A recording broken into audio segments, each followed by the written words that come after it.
exciting. So I called because um Unconscious Mercury? right. So then I had done another session, and that person's unconscious Mercury was like the challenge of that person's life.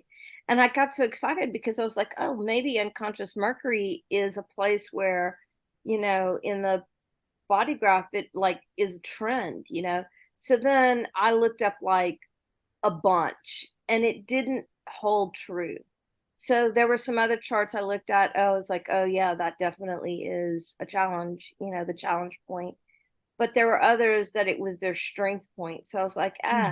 that's not really it doesn't really hold true. So but it was just interesting to see that in some charts it absolutely was the place, like for me, that holds Right. the big challenge. Or like Ross says, there's beauty in everything. Like even in being incompetent, you develop compassion for those who also have something that they're incompetent about. So there is a strength to it, Right. but like a personal challenge and a transpersonal strength, if you will. Right.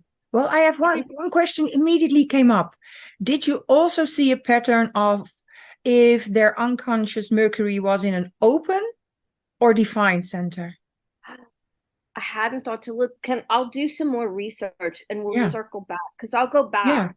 I Because you know have the it in an open. first person I did, it Yeah. was it was open. So Right. that's a good thing. I wonder if that'll make a difference. I'm gonna go look at 10 or 20 charts and see, and then we Yeah. can have a conversation about it again if we, Yeah.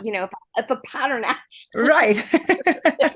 you know. Yeah, because you have it in an open spleen. You have the 18, I believe, and Mhm. I have the 39, but it's in a defined root. So maybe it also has to do with which center or if it's open or defined. But what did you find out for you? Well, for me, it's open, Right. but for me, it's a challenge. It's been a challenge theme since I was 18. So, and now I am no longer focusing on that in my life. It's just like, oh, I don't have the power to change that. Right. So it's just mostly what I have noticed is it comes in waves where I realize how much okay, here's one.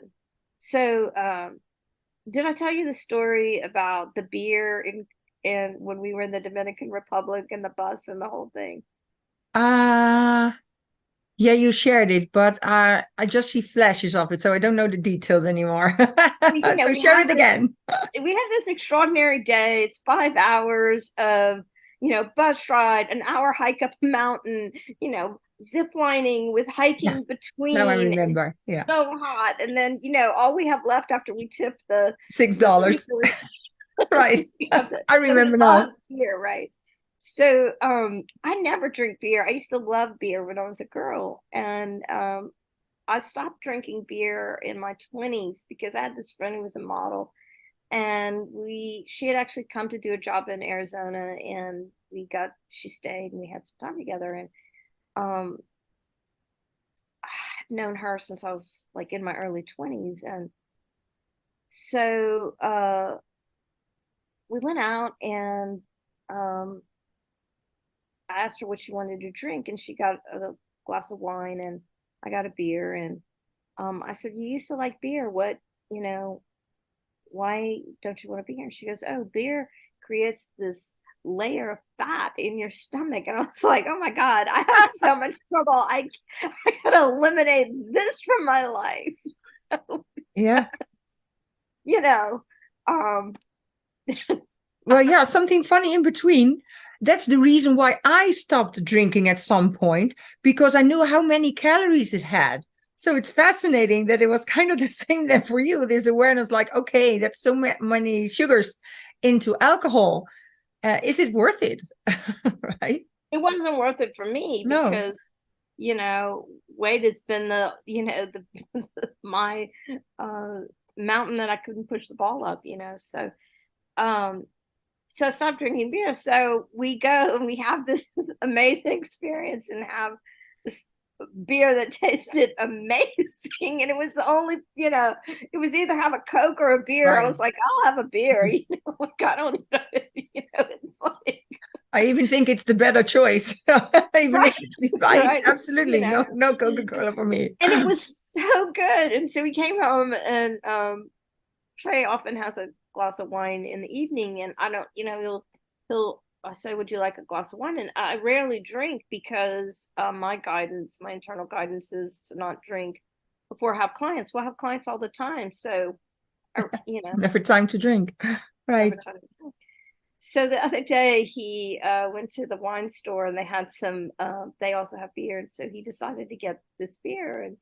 And so instead of having a glass of wine, he was having a glass of beer, and he said, um, "You really like the El Presidente? Why don't you have a little glass of beer?" And I was like, "Well, I'm working tomorrow." But then I tell him, the real reason.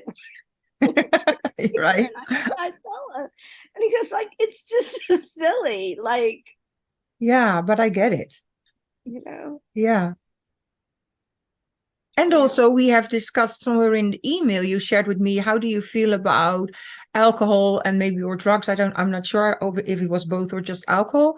Um, if you have an open spleen or a defined spleen, if you can handle alcohol better. And I said, well, after one or two glasses of red wine, I'm already like, wee, and you kind of shared the same. And then both our husbands, they don't get drunk easily or high in the head, and they both have a defined spleen. So that was also an interesting Yeah, an interesting pattern. awareness, Yeah, right? awareness. Yeah.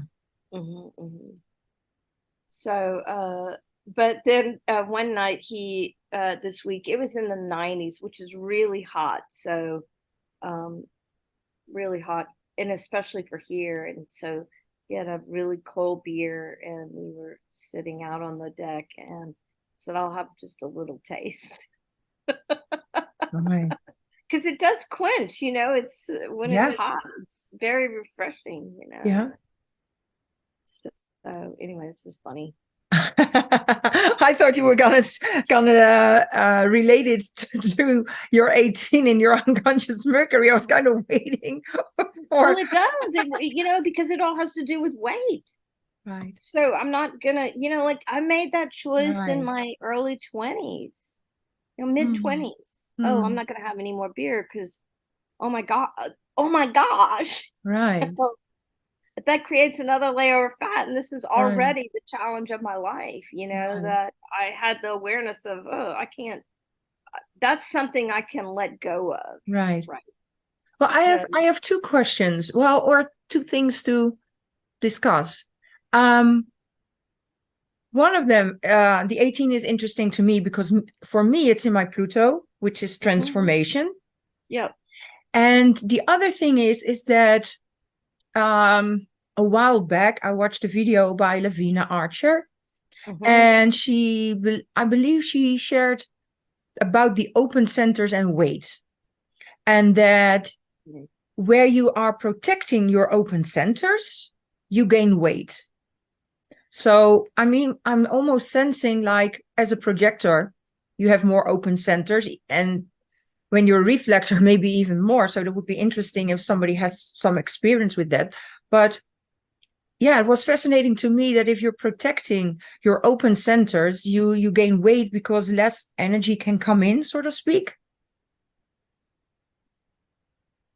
Even though I am a manifesting generator, I do have a lot of open centers. Well, a lot. I have, yeah, my head, my ajna, my G, my will, and my spleen. So 5 out of 9 are open. Mine too. That's exactly what I have, 5. Oh, right. Oh, wow. Yeah. So it's interesting. Also because I Oh, know somebody who's very overweight and they know nothing about human design and such, and I don't talk to them anymore, but I have their chart. So I was looking like, what might be the reason of this overweight?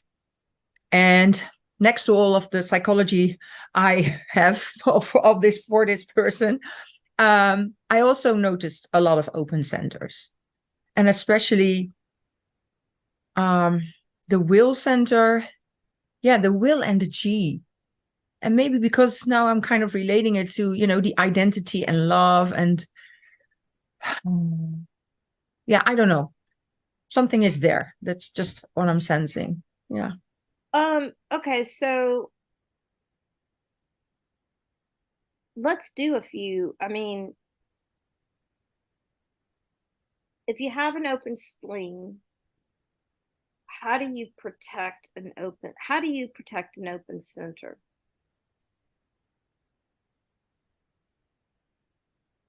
For me, it was all about health.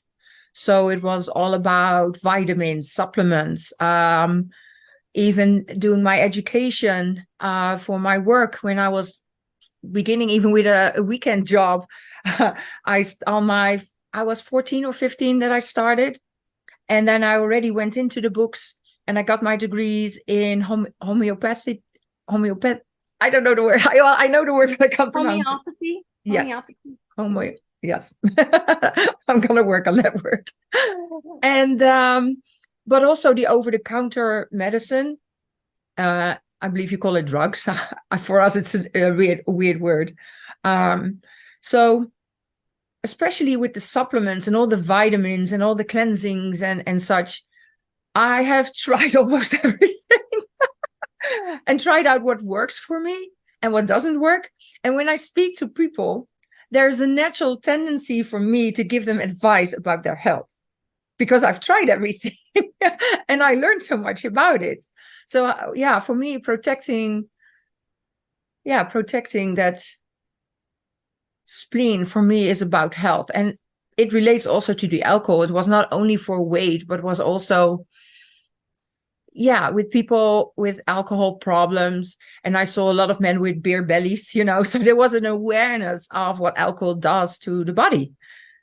And I also learned that, what alcohol does to the brain. If you drink it a lot, like people drink it every night and they say, no, I'm not an alcoholic. But if you drink 2 or 3 drinks every night, you are in a form addicted to alcohol. So, I mean, that could go, I'm listening to you. So, okay, so we're protecting the spleen. It has to do with health. Um, but if I'm protecting my spleen, am I over drinking or or Yeah. am I addicted to alcohol or am I Right. addicted to healthcare remedies or Yeah. is it or right? Yeah. And the funny thing is, immediately Ra spoke in my head like it's this or that. He always says we live in a world of duality. So I think you're on point. It's either under or over. At least for me with my logical stuff in my chart. I don't know Yeah. how it feels for you, but So let's talk about what maybe even the open solar plexus. Sorry, that because I suddenly saw the chart of this person I just spoke of. yeah. Yeah. Yeah. So what would because I find this so fascinating. Like how do Yeah. we protect an open center? All right. So Ross says it's duality. It could be, too much or too little, Yeah. not like whether it's, you're addicted to supplements or you're addicted to Right. alcohol. Yeah. It's a And there's a balance in between. right, Because and there's yeah. balance in between. So Yeah. is protecting the spleen and over caring about health and wellness, or and so then what do? Or You numbing it with alcohol. or numbing it, an Yeah. overprotectiveness or a numbingness. So Yeah. um what is I find this also fascinating. I'm so curious. It's like, okay, why would we protect the spleen? Why would we, what are we Right. covering up when we overprotect the spleen? If we're over committed to health or if we're addicted and we can't Yeah. face it, what are we covering up there? Is it just that we're living in the not self of an open center as opposed to, following our body's guidance from a defined center. Like, Yeah. And maybe both, because my experience is that I had to learn about health and vitality and supplements and alcohol. So yeah, I feel it's also what you said. It's fascinating because when I think of the G and the will, I immediately get like the identity and self-value, that there's way more impact to protect. okay, so if I'm if I'm uh if I'm protecting my G center, okay, I have an open G. So my direction in life, I have to be really comfortable with my direction in life coming through the invitations of the responses to the world around me. All right. Yeah. So if I'm not, how do I, what is, what are some of the things that we can think of that would be a protection of the G, of the open G? It's also love. So what I'm seeing is like you're mirroring yourself to your environment to fit in. So maybe Hmm. even your looks are the person that you like, that you adjust to what they like.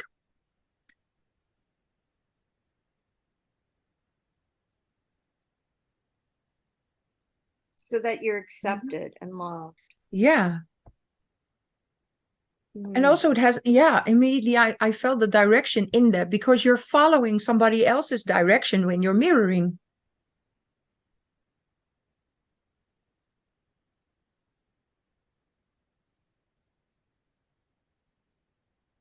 But yeah, if I think about what does it has to do with overweight,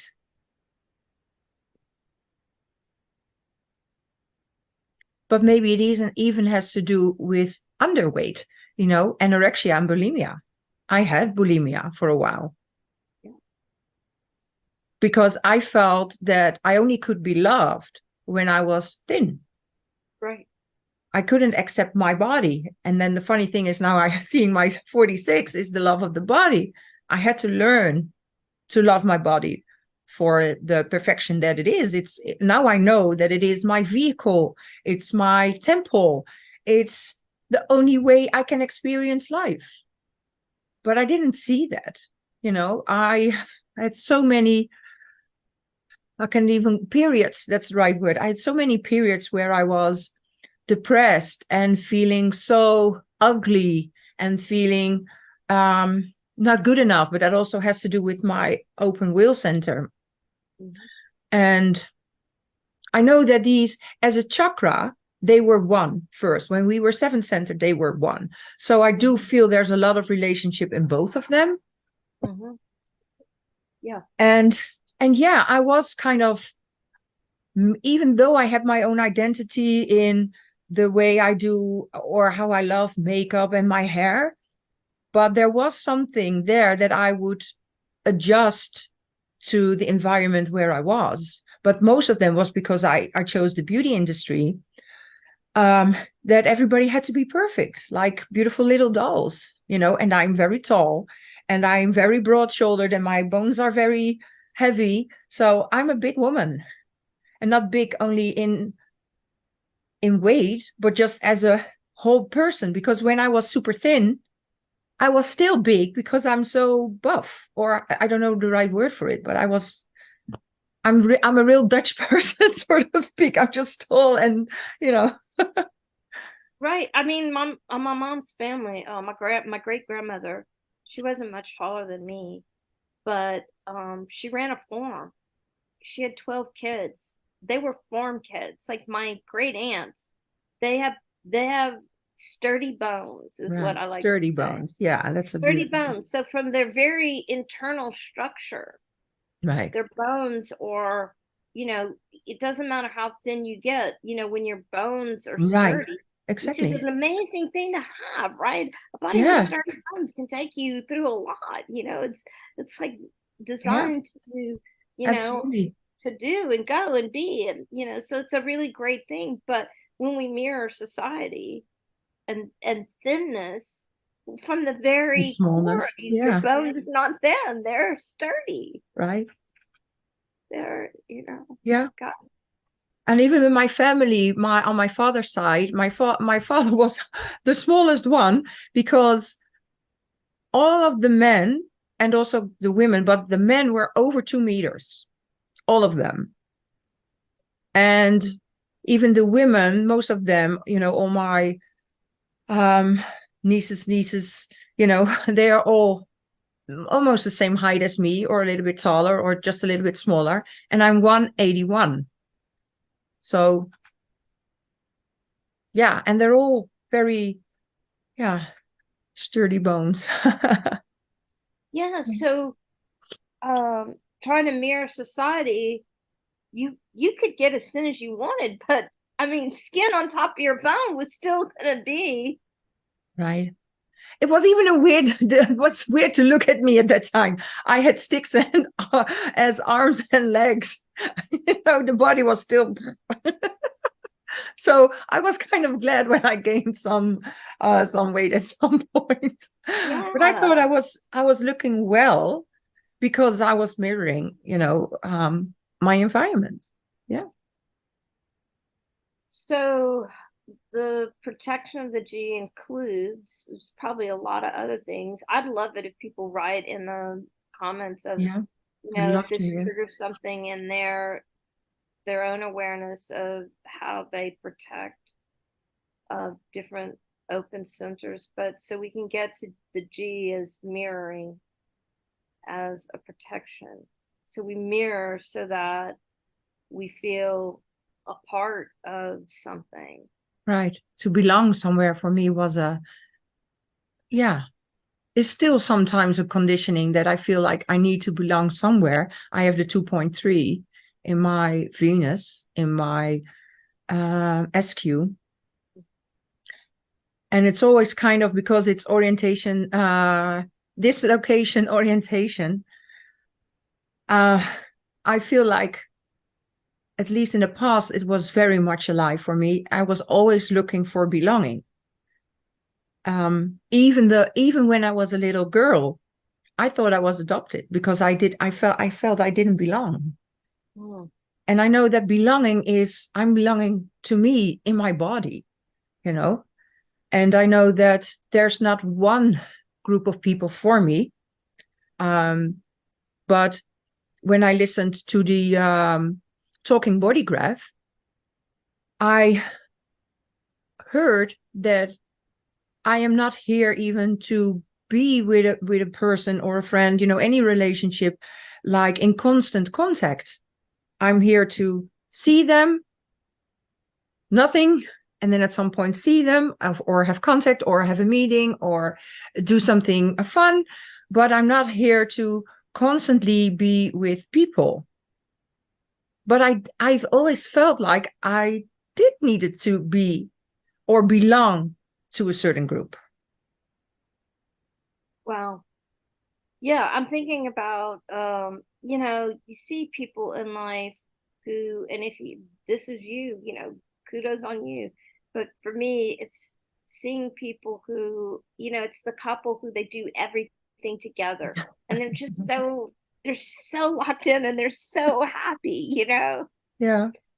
And there have been times in my life where I was like, God, I want that. But now with human design, I'm like, oh, I'm not designed.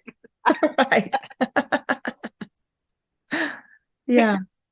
But that would be, like a way to Yeah.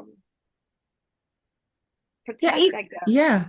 And even with that fourth line, I was even in the beginning conditioned that a fourth line is always with friendships and making connections and keeping in contact. And it didn't feel true to me, because I love my aloneness. And then when I went deeper and deeper, and now by you being remembered of all the insights that I had at the moment, um, there are so many things in my chart that want to be alone. So, yeah, and to embrace that, to see that there is this opportunity for the fourth line to have a network. It doesn't mean it's a network that it's constant. It can be a Right. changing network, and it can be a network that is in and out. Even funny story is that I did a deep dive, a Venus and a Delta, with a bunch of strangers on Facebook. We came together and we became really tight. We met every week. And the last call we had was 2 years ago. And then, well, we call each other sisters. So a sister reached out and she said, "Hey, I saw that you were off Facebook. How are you doing? Is everything okay?" So we started texting. And this week we had a meeting, a Zoom meeting. We haven't talked for 2 years. She's a Wow. manifestor. She lives in Italy, but she comes from Asia. And so we catched up, and it was immediately like we spoke even yesterday. And we even talked about it, like how funny it is that we haven't spoken for 2 years, but that if there's a connection, then it's always okay. And that's what feels true to me. Like if the connection is true, you can always reach out to me, or I have the feeling that I can always reach out to you. And I have that with certain people, that I feel like maybe after a few months, like, "Hey, how is she doing?" And then I just send a text and we set up a meeting, because I do like the Zoom and getting together like that, and then catch up. Well, I feel like that is our fourth line body being its magnificence, because you have the intuitive awareness, or the random drop in, Yeah, and then you're suddenly curious, and then you reach out. And I feel like that's when we're truly aligned. It just yeah, happens spontaneously without us really, right. planning or thinking or Well, the funny plotting. thing is, you reminded me of the fourth line, and then being in the personality, which is mind, is the one who thinks the things I am, and it comes to mind, literally, like, Right. "Hey, how is that person doing?" So it was so in my face just now. Yeah. I mean, this happens to me all the time. It's like maybe I have a busy week with clients or appointments or whatever, but somebody's name drops in 2 or 3 times. And then, when things slow down, I'll be like, that person has dropped in 3 times this week. I should reach Right. out to them. And then I'll just, because there they are right there with me again. So then I'll Right. message them and say, "Hey, you've been in my field," or "How's it Yeah. going?" Yeah. or whatever. But that's, I think that's part of the magic of the four. And we Yeah. read the about, I can't remember where we talked about this, about how the four, I wish I could remember who we got this from, or who I was listening or reading. It was about the four having to keep up that network, because if we don't, then it just goes Right. away. you Yeah. know And it's very difficult to make new connections. Yeah. and so Yeah. I always, since I had that awareness, I'm always like, whoa, this person's dropping in, there's a reason. So Exactly. reach out. Yeah. I don't have to know what it is. They're just in my field. And so Right. let them know that I'm thinking about them or that I love them. But I mean, I feel like that's the genius of the fourth line body. Right. Right. But okay, so if we're in the protection of the G, we're mirroring so that we can feel included and loved. Right. There might be other things too. Yeah.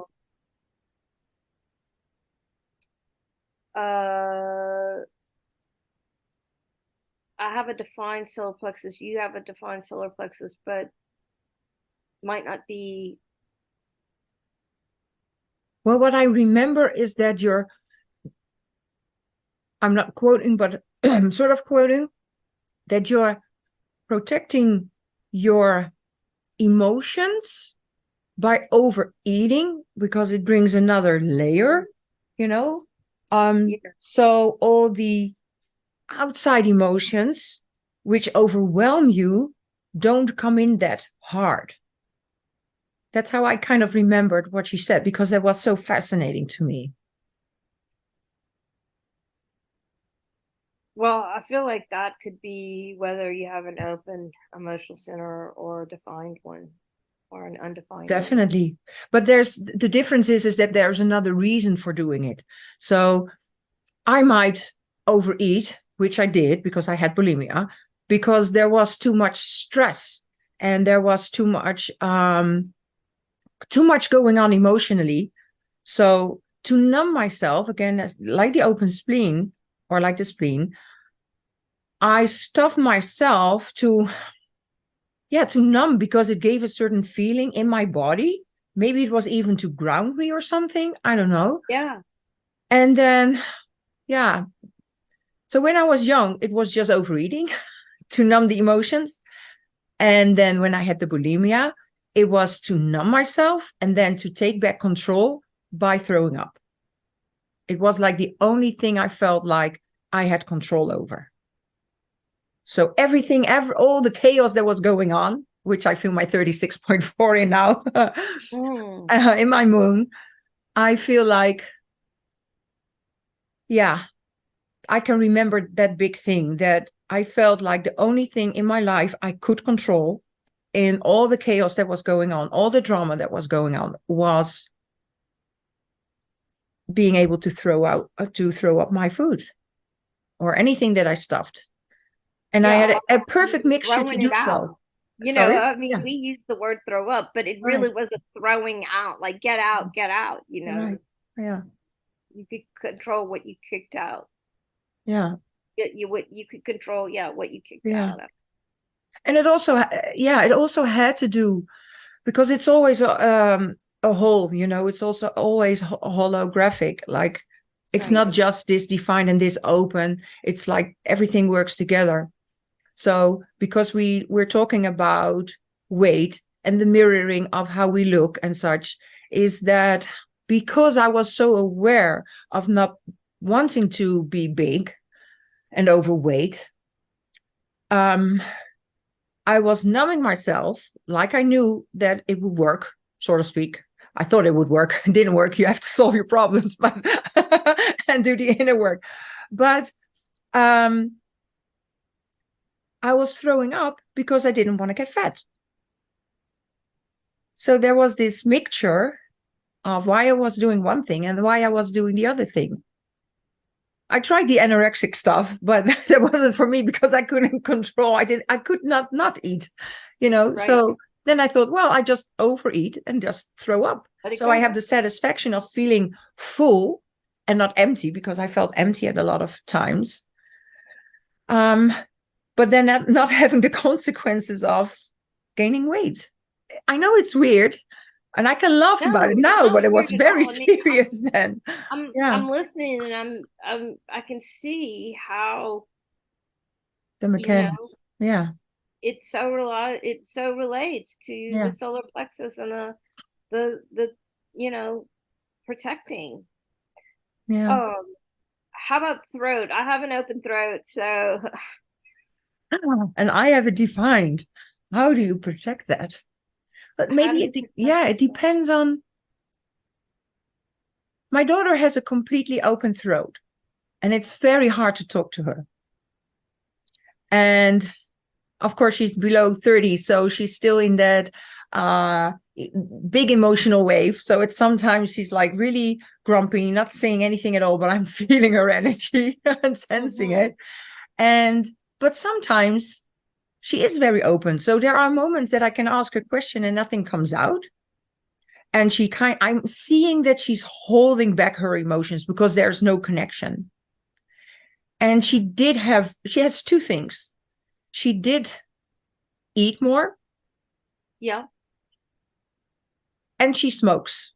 While she knows that I don't smoke and that it's very unhealthy, but it's yeah, maybe again, it's something that putting in the mouth. I don't know. I'm not a smoker, so I don't know. But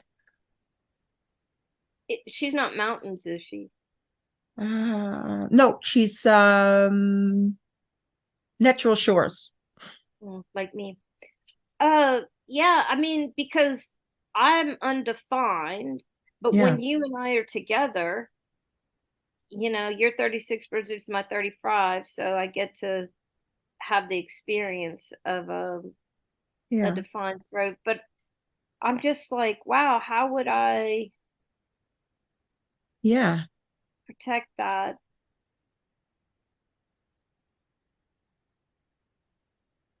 I mean, I almost want to really start paying attention because I wonder if I eat when I want to talk mm, and there's no, there's nobody to talk to, or right. uh, I wonder if I choose to eat as a way to move energy in my throat when Interesting. Yeah, I'm sure there's something here. right. I know that when I've started noticing that so many of my friends have either the 36 or the 62. So, almost without, Right. you know, somebody's bridging my throat, or the 13.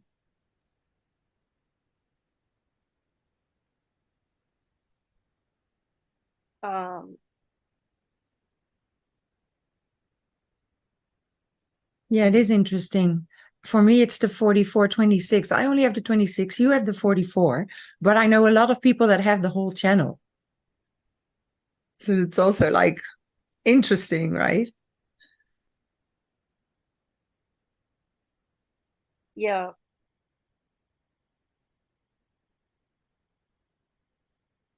I really want to think, I really want to contemplate this because, Yeah, okay, so if I'm in the not self, I'm like trying to jump in the conversation, I'm yeah, not waiting, not being patient.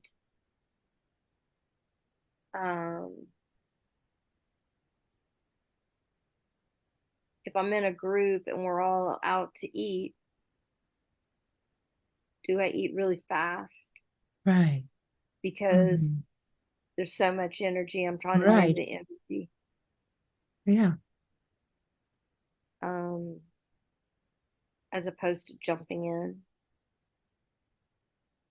I mean, and as a projector, you know, we're all out to dinner is to just sit there and wait until somebody right.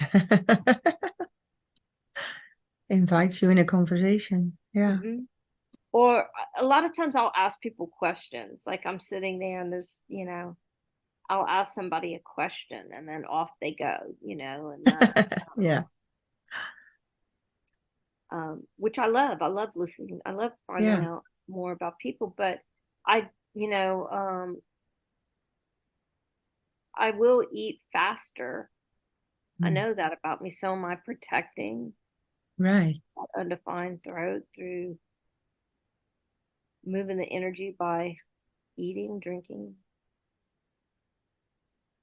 Yeah. Let's get back to that. Let's really dive into your receptive brain next time. We're gonna poke it. This really, because we were gonna really watch. So it's 11:30. Do you feel like this I is have energy for another half hour. Yes, okay? because So sorry. Yeah, no, go because for it. I also found it very interesting about you also found something on the fourth line in health and um about the video that I sent you from Matt Rice again about color. Mind blowing.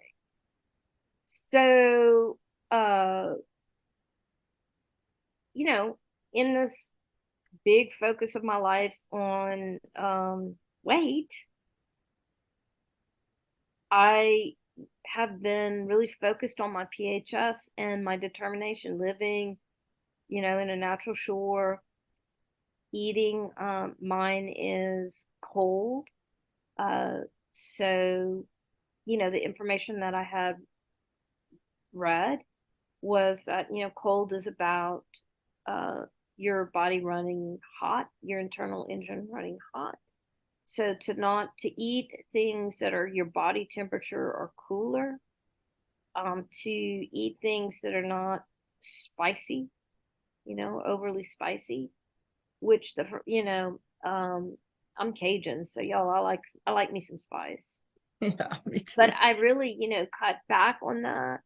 And I've liked cold food my whole life since I was a little girl, so that part was easy. That has been, but I can say that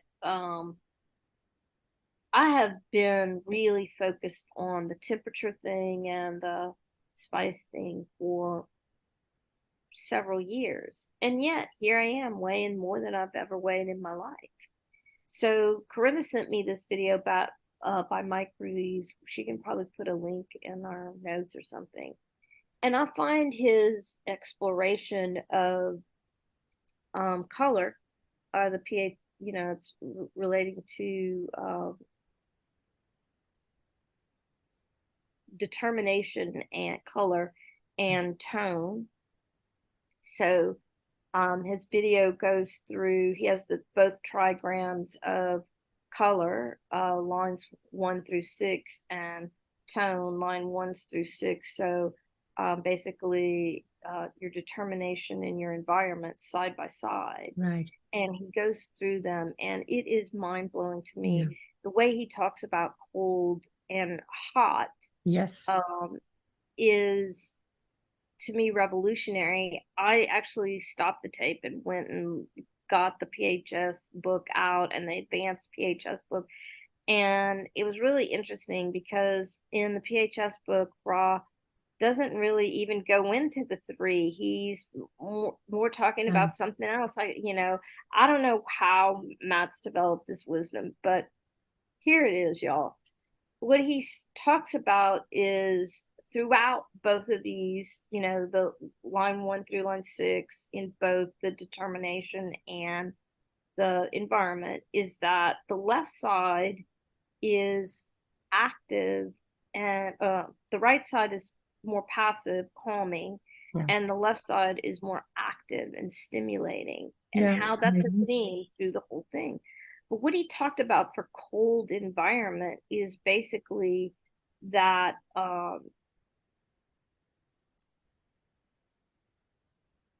he talked about the things about trying to eat, colder food, but he talks about how it still needs to be stimulated, but stimulated by what is going on around it, what's Right. in the periphery Yeah. by the Yeah. people. Yeah. And I'm like, oh, that's why I like to eat in restaurants. Right. Because, that's why I used to, Trey and I used to throw these big parties and I'd make all this food and I could hardly eat any of it. It was just kind of funny for me. But it was because there was so much activity in the field, and then I'd get called here and there and yonder like you do at a party where people are all over. So he says it's also about not having an agenda about what you're doing. Yeah. About how to get along with the environment you're in, and that we're actually stimulated by things in a different way. Right. That we don't have to go into the matrix. It's the matrix is all around us, and that what I loved as I was doing this, because Corinda's hot and I'm cold. And so basically, one of the big distinctions he makes is that, like, Corinda can focus. So if you've been following along our conversations, you know, she can dive in and go through a whole course like that with complete focus. And Corinda will, you know, we've done some courses together. She's finished and just like, I start and I go down, like, I'm listening, and then that makes me go, well, I wonder what it says here. And then I go over to the other thing and look at it. Well, that's what I'm designed to do. I'm not designed. So this cold is more about engaging in that way, that I'm not here to just completely focus and never look away. Right. That I'm here to focus, and then something on the side, in the periphery, catches my attention. And then I go and look at that, and then this, and then, you know, so I'm never going to finish in as much time as Corinda is going to, because she's designed for that laser focus. And so, you know, talk about protecting, right? So me trying to shove myself into a certain time frame of getting through some material, that's really not good for me at all. No, it's not good for your brain. No. Not good for my brain, right? I remember when I did a session with Cohen, he's also a projector, and he did a human design reading with me. He said I had fat brain. And I was like, okay, well, well, you know, for, you know, like focusing out being, you know, sometimes it's so interesting. I mean, so much is coming to me right now, just as I share, is like, sometimes I can be reading 5 books at once. And sometimes I'm just reading 1 book. But now I get why it is that I can read 5 books at once. Because and it's also about being present, because what I've learned from the courses that I did with Lavina on the International Human Design School, when she shared just in short about left and right brain, was also like, she said at some point, if you're left-brained, you take a break now for 5 or 10 minutes. If you're right-brained, just stay here. And, you know, so that left brain needs a break. Get something to eat, get some sugars, because the brain needs more sugars because it's constantly active. It needs more food, so to speak. So that's why you heard you have a fat brain, because it doesn't need that much energy. Yeah. So with a cold brain and system, I have to be able to detach myself from whatever I'm focusing on in the moment, and to have a soft focus. Yeah.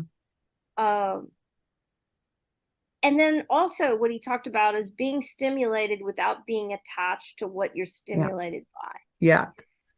And it's so funny to hear you say that, because I made some notes for myself and it's exactly opposites. So I have a combination of stimulations, everything in life.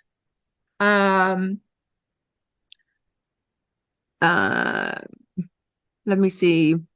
Have an agenda, warm lifestyle, it's action, outer vision, lies or truth, because that was also considering what is a lie, what is a truth. And you are detached. You're still interested in lies and truth, but you're detached from it. That's what I got from it. And it's like you're not really searching for it, but it happens. And for me, yeah, I'm really like a third line, he says, because we have third color. It's like the trial and error and bumping into things. So you get the experience of what is a lie and what is truth. And you have to really, you know, be aware about that. And then also I am focused because I'm decoding the matrix.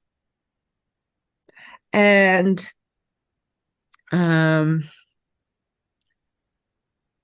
yeah, I wrote it so small that I really have to look at what I wrote. Living in your vision, something about having a vision. I have a thirst for new experiences. And I have a mountains, but I'm active in that environment. But it didn't necessarily had to do with just being up a mountain or being, here up high in my home. But it's all about having a perspective. That was fascinating to me, is that he said, well, if you have that mountains in the right way, you are a fly on the wall and you're just observing. You're not interacting, you're just observing. But if you have mountains active, you engage in the conversation, but you have a perspective, you have a broader view. And that so resonated with me. Like, I can always zoom out and zoom in, Yep. but mostly I am able to zoom out, catch the whole, and then reflect it, you know but it's like, yeah, we said it previous in another call, that I always want to be stimulated, that I was mentally always wants to be stimulated. And even with the food, it's, I can mix everything and I love it. Like, literally, when I get my plate and everything is, you have, I don't eat meat, but if you have meat and you have vegetables and you have, what is it? Potatoes. Like, somebody would eat just a slice of this and a slice of that. And I just mix everything up. And even Hans then starts laughing, like, you always make kind of a soup from your food. And I go like, yeah, I love it. I want to taste everything in my mouth. It's like an explosion of taste. Trey loves it too. Trey does exactly the same Yeah. thing. Okay, cool. So uh,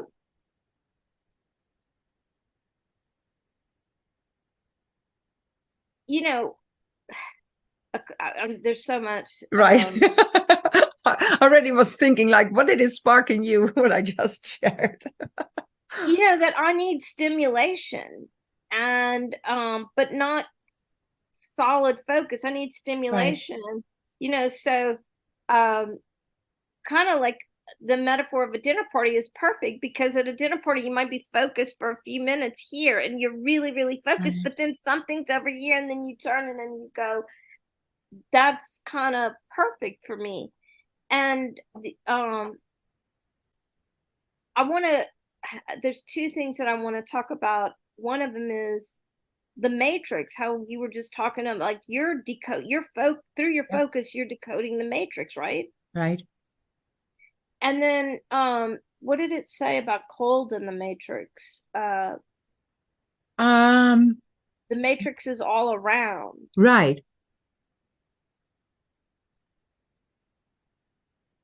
I might have to go back and look, because when you said it just now, I was like, oh my God. And I told Corinda about how, in our last conversation, about how, when I would have those emotional lows, I would literally see, Right. the Right. matrix open up, Right.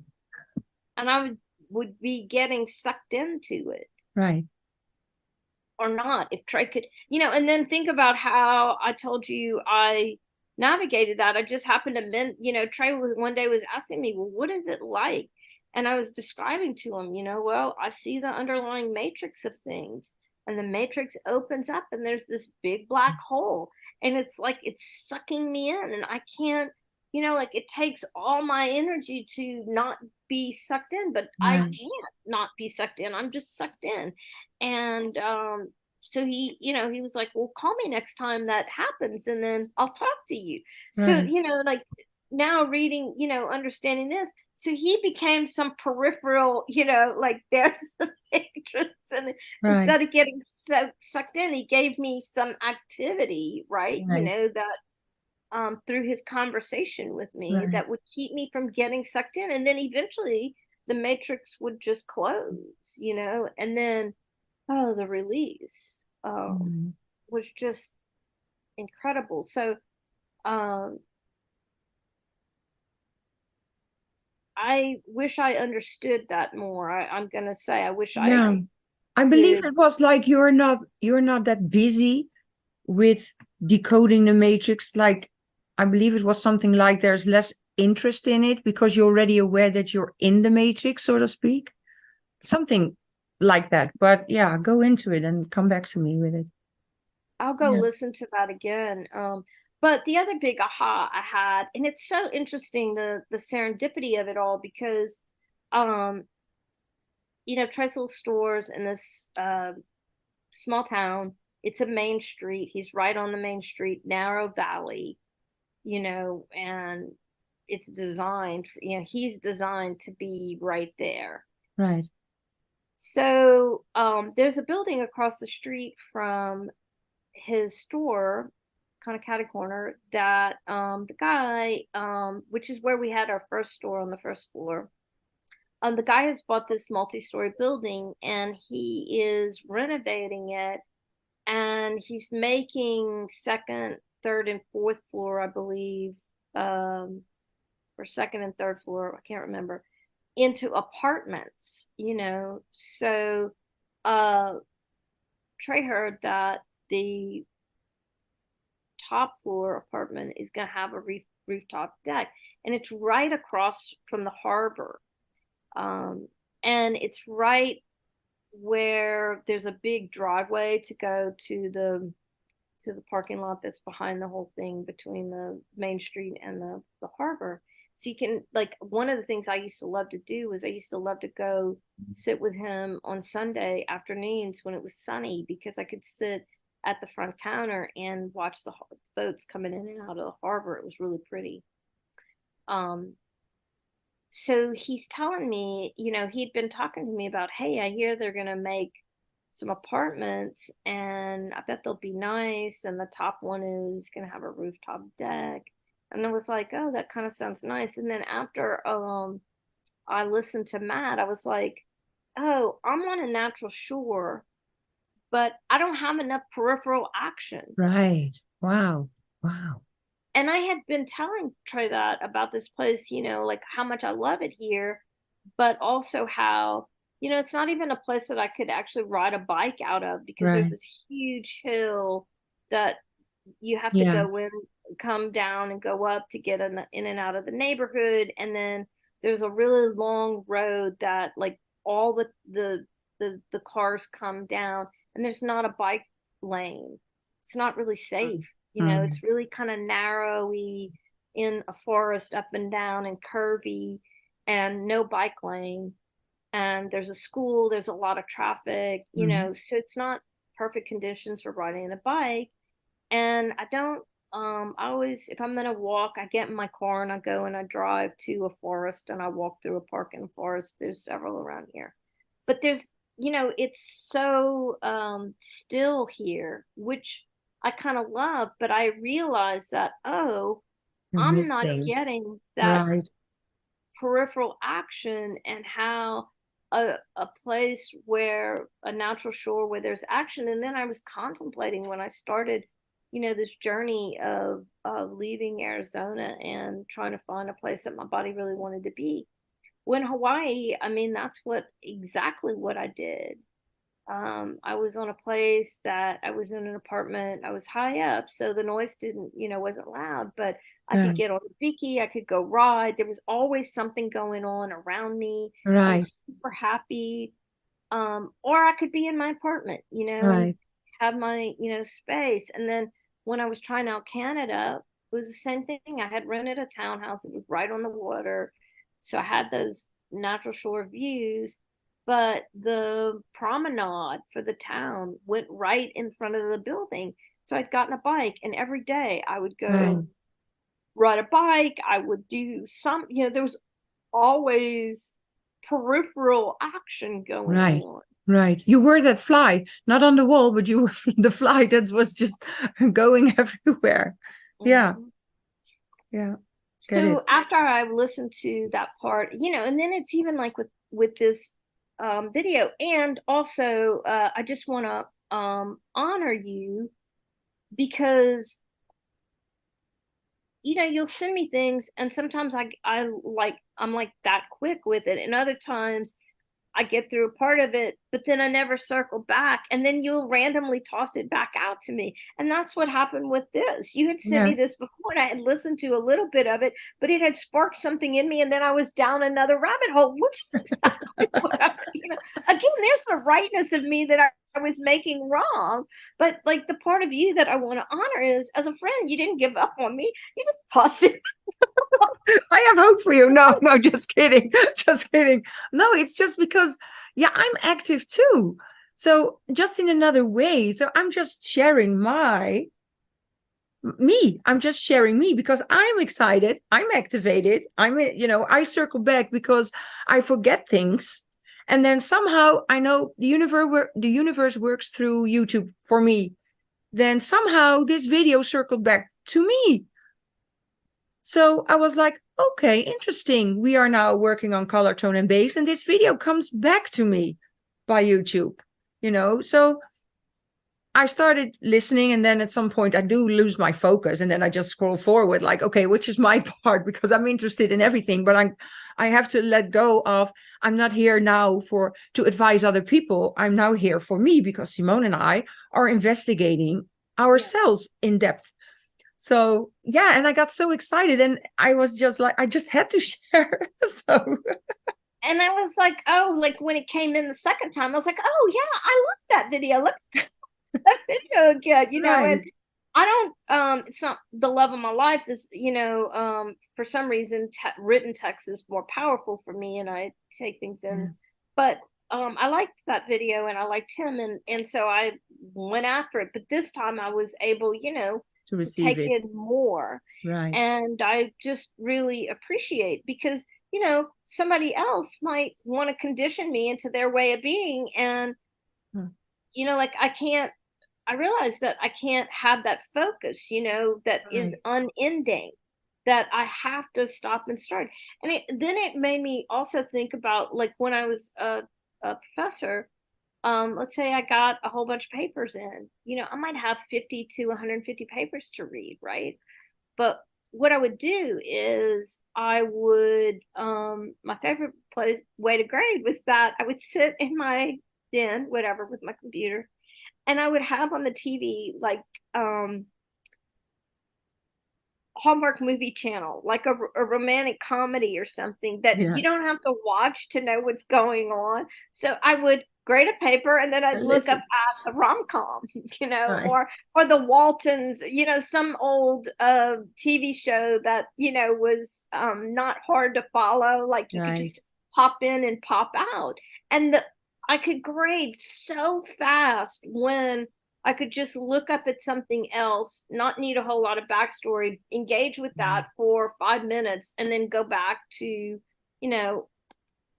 so I realized what I was doing was creating peripheral action Right. that could Wow. pull me away and then I could get back. Interesting.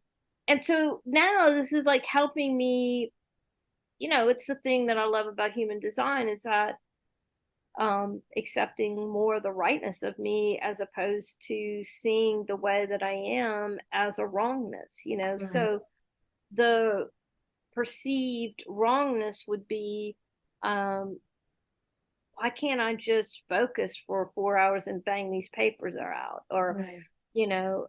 gosh, if I don't do this, Corinda's gonna not be my friend because I can't keep up with her, you know. Yeah. I'm just like these are Yeah. the not self things, Right. right? That Right. the mind tells us, like, Right. gosh, if you don't listen to that video and you can't, now I'm beyond that, right? But I can see how I have been feeling bad that, we even talked about it in a video, like because I Yeah. said to you, I was here and then I was here and then now I'm here and then, you know, I Yeah. have all my little human design projects that are kind of like, I'm on page whatever in color, tone, and base. And then back here I have PHS. And then, Yeah. and That, then, like I'm watching the Matt Ruiz video and then I go to the base book and then and then that makes me think of something else. So I feel like I've been trying to like not I feel like somehow I've created the peripheral activity with all my little, right. half read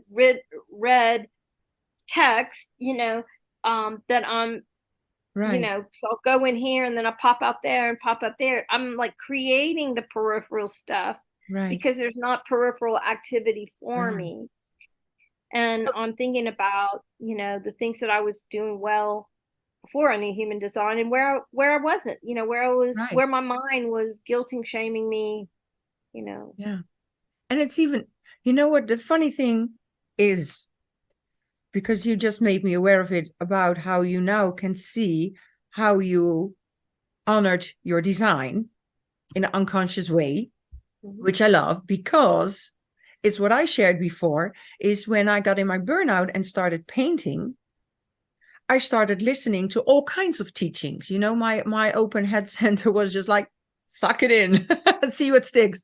But unconsciously, I was putting my body, my 952 of focus, in action by painting, not thinking. Painting is not thinking for me. Painting is just flowing.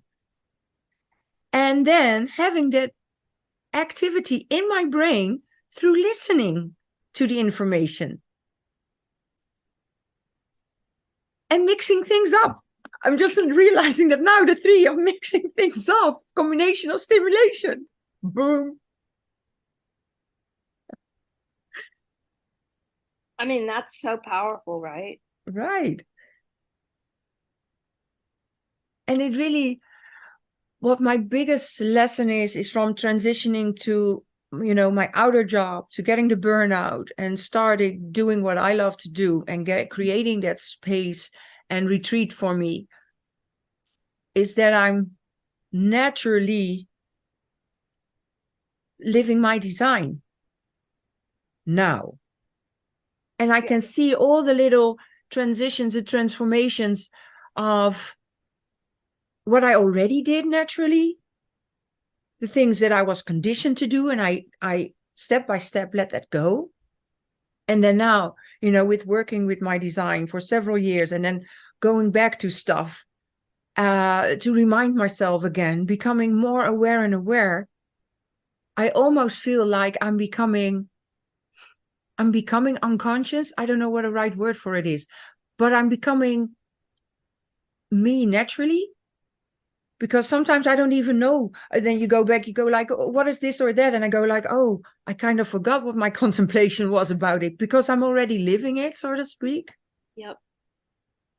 And I thank you for that you keep reminding me of that, because you are, you know, constantly going back and bringing it to my attention again. Yeah. And what I felt like with us and me, you know, just sharing with you what I feel like, I want to share this with you naturally.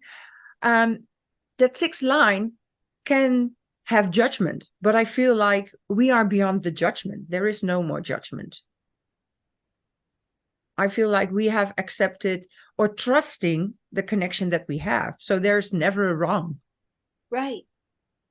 Right. And I'm never afraid for a wrong.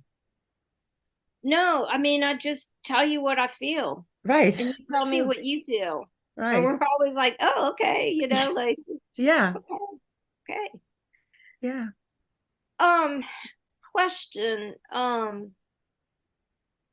So let's say I'm focused on something, I'm reading, or yeah, let's just take it into uh day-to-day life. I'm not Right. working, you know. I think it's great with the way I have my clients, because they're an hour to an hour and a half generally. Sometimes I have a client who'll go 2 hours, but then I have another one. So it's like all this activity, right? Right. But let's just say today I don't have any clients. And what do? I like to read. Reading is my thing. Yeah. So I'm reading some lighthearted book, whatever, not anything that's, we're not just reading. And I sit down to read. I mean, I can come back to awareness that I've been sitting reading for 3 hours or 4 hours. And Right. oftentimes it is that I'm hungry. I'm like, oh, I'm hungry. And then I set the book down and I go eat. So I'm wondering if I'm fat brain.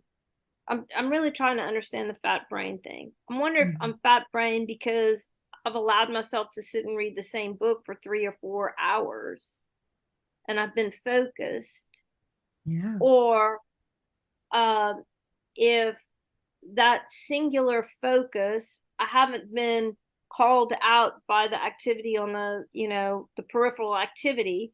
So then the eating becomes I'm feeding my brain because I'm overworking my brain because I've been focused too long on reading the same book. Mm, Um, have I taken interesting. in, Yeah. like I don't know what the Yeah. answer to that is. I'm Right. really curious. Like, Well, a question came to mind just a little bit earlier. Could it be that because of your work and because of when you were younger, that reading was a way to get to sleep, that somehow there is a conditioning in reading? Like you have conditioned yourself that you love reading because it gave you um, um, relaxation, mhm. and you were really good at reading, and you know all the paperwork that you've done and the students that you worked with. Um, Not saying that there was anything wrong with it, but I'm saying like,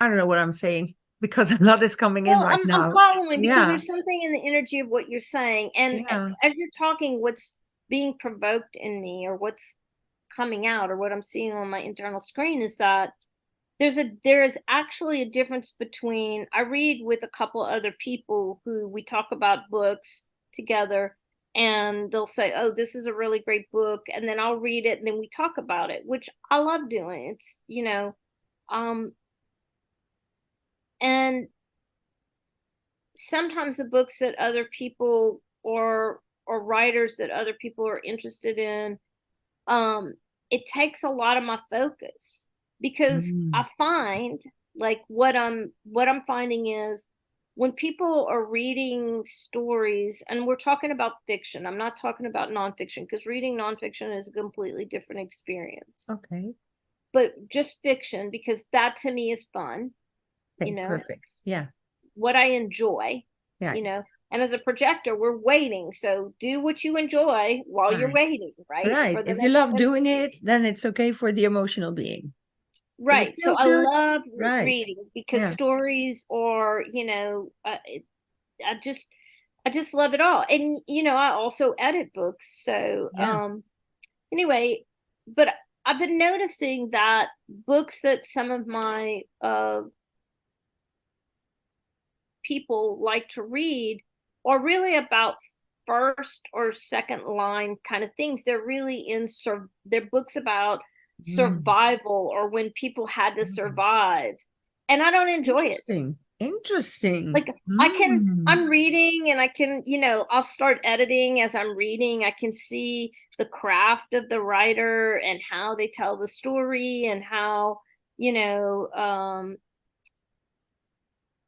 it's well written, or what I would have, teased out more, cut out, like I'm editing while I'm reading.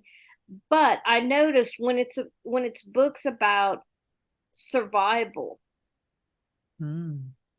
it's not like something I really enjoy, especially like historical books that are written by people from a certain country, and they're really exploring the history of the country, or the state of women in a country, or something like that.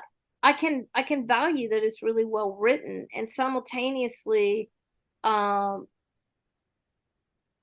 I don't it's not the fun for me. Right. Uh, So maybe I'm yeah. wondering if pushing to stay focused on those books Yes. is That feels, where, yeah. the fat brain would come in, because I'm taking too much in.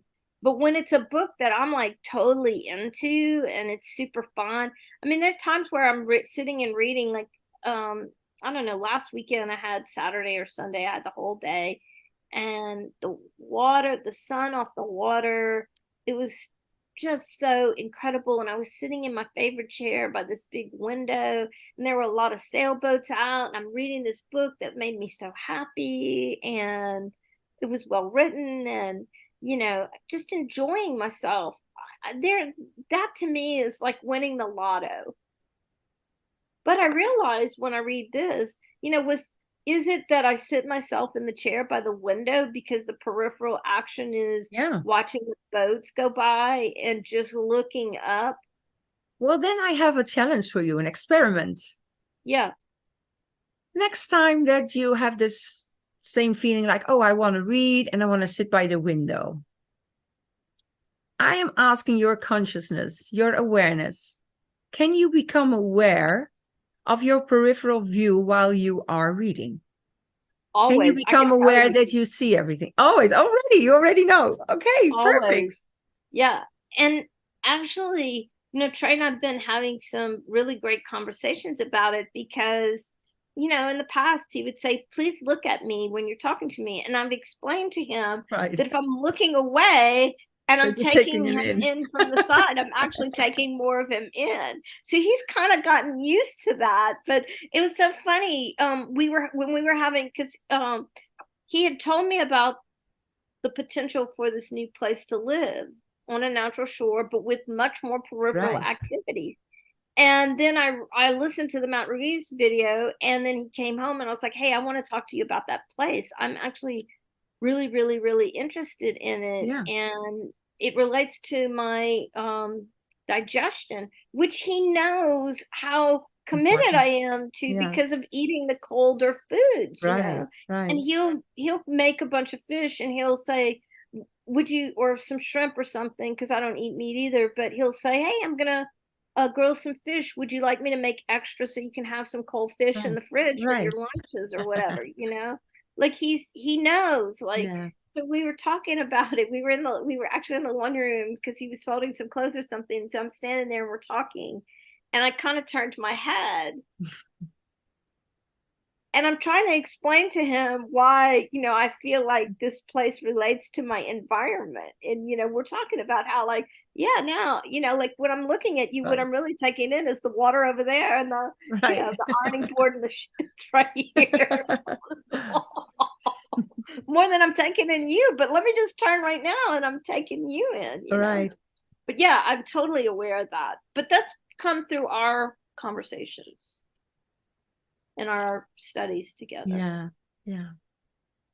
And what just came to me now is that I have done, a lot of courses. I've been in a lot of groups studying with them, but I'm feeling my focus now. And I even said it to the sister of the Jinkies that she proposed first to, have a Zoom with more people. And I said, well, I have noticed that when I'm in a Zoom call one-on-one, my focus is I can no, that's I said to her, then I can take you in fully. I can be present with you. And now I'm kind of sensing that is the reason why I love our conversation so much. Also, because we are constantly one-on-one, for you it is also about being a projector. But for me, really comparing it to the moments I was in groups and studying, and now suddenly a flash is like when I was in junior school, that I would get distracted a lot by everything around me. So it kept me away of focusing. So I'm sensing now that I'm tuning into how can I create a focus for me is eliminating a lot of stuff around me. And you're exactly the opposite of that. It's what I'm just realizing now. And that I also mentioned somewhere before when I did my own course with Unlock Your Design, and they said, well, how many people do you want when I was creating it? And I said, well, I hope not too much. And I set an intention for myself, like I want a maximum of 9 people, because with me there would be 10. And I got exactly that. No more. Because when I'm thinking of bigger groups, I go like, I can't focus. I can't keep up, so to speak. Because there's so much in the periphery. There's too much I have to look at and hold space for and see. When I was in the archetype Akasha and we had our first, open call, there were like 40 or 50 people in there. And I was overwhelmed. I saw faces everywhere. What I love when I'm in a group, that I can really notice if somebody wants to talk but doesn't dare to, if somebody is a projector, then I can invite them, or somebody that has an open throat is maybe or talking too much or talking too less. And I like to keep up with my people. And if there are too many, then I can't receive everybody. And I don't like that. So it's interesting, yeah, that this has come to my insight right now because of you. I love it. I love it. It's a co-creation because you tossed back that. Yeah, Yay, true. thank you. Thank All right, I you. really want to honor your time, and Thank we're at you. an hour and a half. So Yeah. Are you seeing love my eyes drop already? And like I'm always seeing my face droop like at the end of our conversation. So yes, thank All you, right. dear. I love you. Love you too. A beautiful day and talk soon. All right.